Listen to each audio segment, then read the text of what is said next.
एक तरफ 2024 का चुनाव है, वहीं जदयू की तरफ से अब नीतीश कुमार के लेकर के एक कैंपेन चलाया जाएगा। एक रथ जो है पूरे बिहार में घुमाया जाएगा और आपको बताते चले कि मेरा नेता मेरा अभिमान बढ़ा है, बढ़ेगा बिहार कैंपेन का नाम दिया गया है और जदयू की तरफ से चलाया जाएगा। 25 तक ये पूरा का पूरा कैंपेन चलेगा। जदयू के नेता पूर्व मंत्री अशोक चौधरी ने आज प्रेस वार्ता करके कहा कि जिस तरीके से हमारे नेता ने जो काम किया है उसका 90% काम जनता को अभी तक बताना है। जो 10% जो है, जिस तरीके से राजनीतिक रूप से जो 10% नीतीश कुमार के रूप में परसेप्शन फैलाया जा रहा है, उसी के बारे में जनता संभवतः जान रही है। और 90% जो नीतीश कुमार ने जनता के लिए योगदान दिया, जनता के लिए काम किया, युवाओं के लिए जो काम किया, उसके बारे में जनता को बताना है। और ये अभियान जो है 25 तक चलेगा। सुनवाते आपको अशोक चौधरी क्या कुछ कह रहे हैं। वो जो अलायंस इन्होंने किया उसको लोग ज़्यादा चर्चा करते हैं, लेकिन वो जो 95% जो नीतीश कुमार है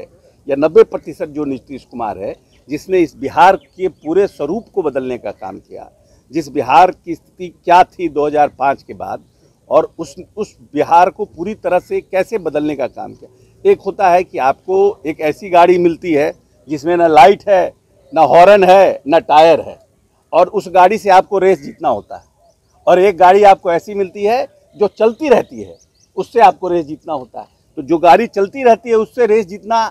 आसान है, लेकिन जिस गाड़ी को गैराज में खड़ा हुआ मिले आपको और उससे उस गाड़ी रेस जीतना हो, तो नीतीश कुमार को मैं समझता हूं कि वैसा बिहार मिला जो पूरी तरह से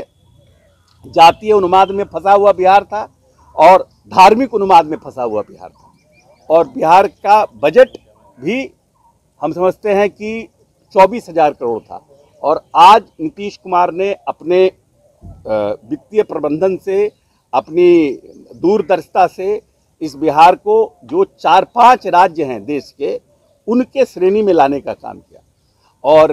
लेकिन चर्चा हमारे लिए, अगर हम नीतीश कुमार के बारे में चर्चा करेंगे तो नीतीश कुमार के बारे में कि नीतीश कुमार जी उधर चले गए, फिर उधर चले गए, लेकिन नीतीश कुमार ने इस बिहार के लिए किया क्या और कैसे उन्होंने इस बिहार को संवारा।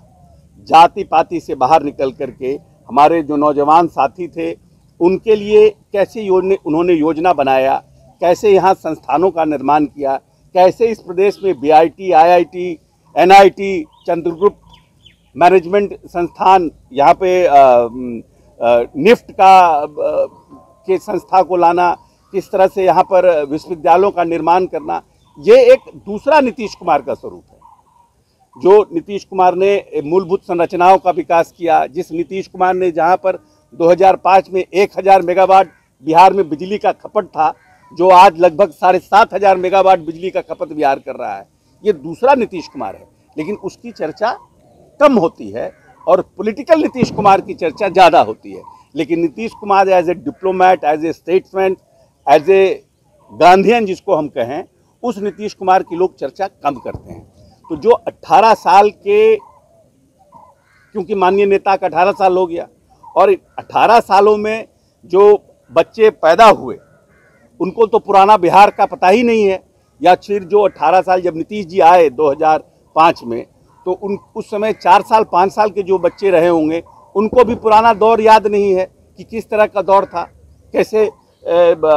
अपराधियों का राजनीतिक संरक्षण था और किस तरह से नीतीश कुमार ने इस पूरे कॉकस को तोड़ने का काम किया। तो हम लोग जो जिनको लगता है कि कहीं ना कहीं अपने, क्योंकि कोई व्यक्ति जीवन भर तो जिंदा रहता नहीं है, ऐसा तो है नहीं कोई 200 वर्ष का उम्र लेकर के आया है,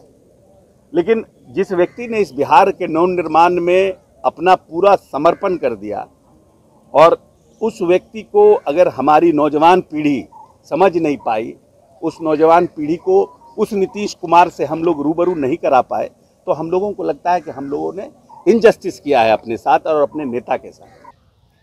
तो आपने सुना किस तरीके से अशोक चौधरी ने साफ साफ कह दिया कि हमारे नेता ने जो काम किया है अपने जीवन में, जो 18 वर्षों में जो काम किया है, बिहार के लिए जो काम किया है, उसका 90% काम जो है अभी तक जनता को बताना होगा। यानी जनता अभी तक समझ नहीं पाई है नीतीश कुमार ने कितना योगदान दिया है बिहार के लिए। वहीं उन्होंने ये भी कहा है कि 10% यानी मामूली तौर पे 10% ही नीतीश कुमार को लोग अभी तक उनके हिसाब से समझ पाए हैं। जिस तरीके से राजनीति में विकास के लिए इधर से उधर नीतीश कुमार जाते हैं, उसी को नीतीश कुमार के बारे में लोग अभी तक जान पाए हैं। उस काम को नीतीश कुमार के 90% काम को अब जदयू जो है 25 तक लोगों के घरों घरों को बताएगी, जाकर के गांव-गांव तक बताएगी। अब देखना ये होगा कि जदयू की तरफ से ये प्रयोग जो किया जा रहा है 25 में इसका फ़ायदा कितने जदयू को मिलता है।